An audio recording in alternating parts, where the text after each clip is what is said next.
অ্যাকাউন্টে ঢুকবে আরও 1,80,000 টাকা। আবাস যোজনা নিয়ে বিরাট ঘোষণা শুভেন্দুর।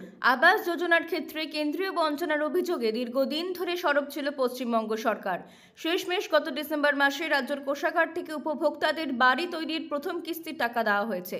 এবার এই প্রকল্প নিয়েই বড় ঘোষণা করলেন রাজ্যের বিরোধী দলনেতা শুভেন্দু অধিকারী। বাংলা আবাস যোজনায় গত ডিসেম্বর মাসে উপভোক্তাদের 1,20,000 টাকা করে দিয়েছে রাজ্য।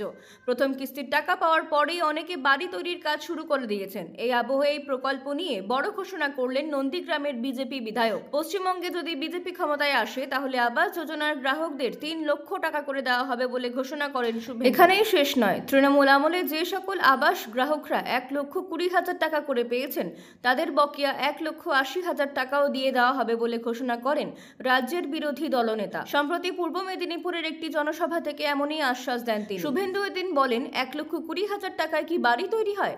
রাজ্যের বিজেপি ক্ষমতায় আসলে ইতিমধ্যেই যারা আবাস যোজনার টাকা পেয়ে গিয়েছেন তাদের আরও 1,20,000 টাকা করে দেওয়া হবে। আর যারা এখনো অবধি ঘর পাননি, বিজেপি সরকারের তরফ থেকে তাদের 3 লক্ষ টাকার ঘর দেওয়া হবে। আবাস যোজনার পাশাপাশি এদিন পশ্চিমবঙ্গ সরকারের লক্ষ্মীর ভাণ্ডার নিয়েও বড় ঘোষণা করলেন শুভেন্দু। বিজেপি বিধায়ক দাবি করেছেন, আসন্ন রাজ্য বাজেটে এই প্রকল্পের টাকা বাড়ানো হবে। 1,000 টাকা থেকে বৃদ্ধি করে এই ভাতা 1500 টাকা অবধি করবেন মুখ্যমন্ত্রী মমতা বন্দ্যোপাধ্যায়।